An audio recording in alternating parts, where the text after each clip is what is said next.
we had a time this week.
A little bit, you know what, I better come back after this because I'm sure it's really loud in here with the printers, my filter, and my conveyor dryer running. So I'll come back and I'll do a quick recap and just kind of tell you a little bit about my day overall. But let's just say Printhead issues.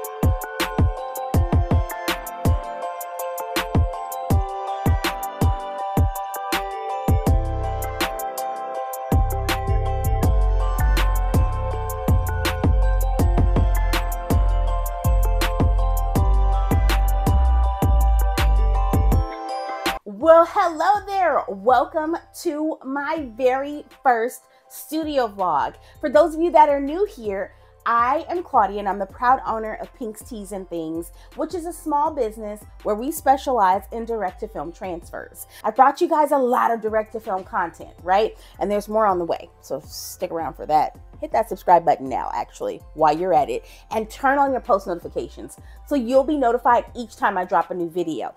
But most importantly, it's a series where I'm actually bringing you guys during my work week so that you can kind of see some of the ins and outs. I want to show you the good and sometimes the ugly of direct-to-film printing because I do talk a lot about maintenance, but now I want you to get a bird's eye view of what actually goes on behind the scenes. And one of the things that triggered this change was the live challenge. I quickly realized that I love being able to bring many of you that have already been on the channel along my day, but because of my schedule sometimes, it's kind of hairy. I couldn't really narrow down a specific time every day that I could go live. And because of that, I thought, why not just film my week and bring you those highlights? So that way you're not actually sitting through a lot of the mundane, which sometimes can be sending new prints, answering phone calls, answering emails, but really bringing you the highlights of my week and what I've learned so that we can all talk about it and learn, and hopefully it will help you in your business. If that sounds like something you'd be interested in, like I said, go ahead and feel free to join.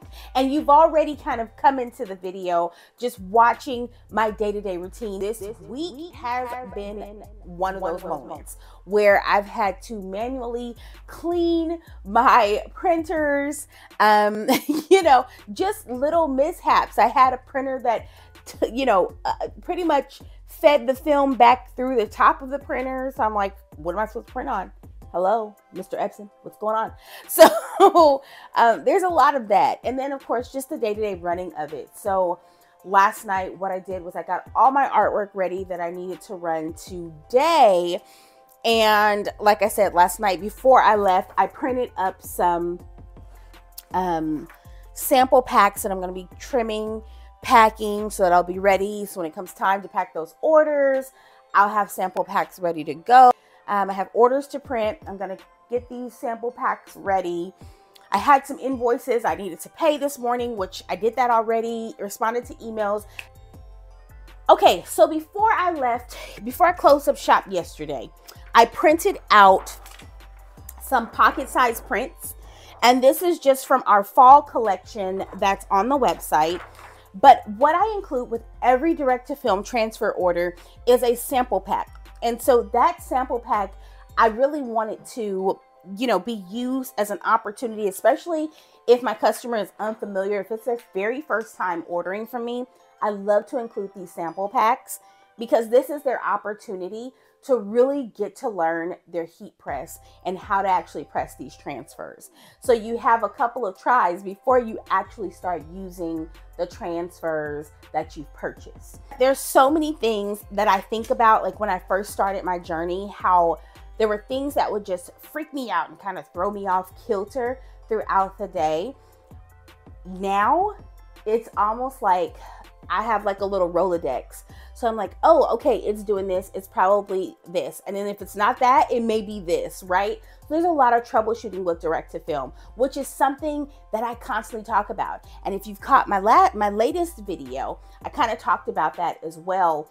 I don't know that direct to film, I wouldn't recommend direct to film for someone that is brand new to the t-shirt bit. If you are brand new, you don't have a customer base, you don't know if your customers love multicolor print, I don't suggest making the investment in a direct to film printer. Here's why. There's a lot of troubleshooting. In addition to that, you need to have a strong command of, I don't know if it's going to be Illustrator or Photoshop for you. For me, it's Illustrator, but some sort of design software. I don't care if it's Illustrator, Photoshop, if it's Corel Draw, whoever it may be, Affinity, you name it. You need to be able to kind of work with different images to get them ready for printing. So I was in the middle of printing. I had one of my printers go down. I did pretty much continue printing and curing transfers as I'm slowly getting in to actually manually clean my printer. And it was quite a task, but because I have the experience now, kind of troubleshooting just sounds easier. The longer I'm actually doing these things, the longer I'm in this, t-shirt space, well, now transfers, but I started out in the t-shirt space for those of you that don't. The longer I'm in this, the more I realize the problems don't actually go away. So time doesn't actually eliminate the problems. What time does is it increases your Rolodex and your ability to maneuver and troubleshoot. It's really all it does. And so for me, when I say that I don't recommend this process for a beginner, I can't tell you what to do. I'm just telling you that this skill I'm not telling you what to do with your business. What I am saying is just make sure that you know what you're getting into before you get into it.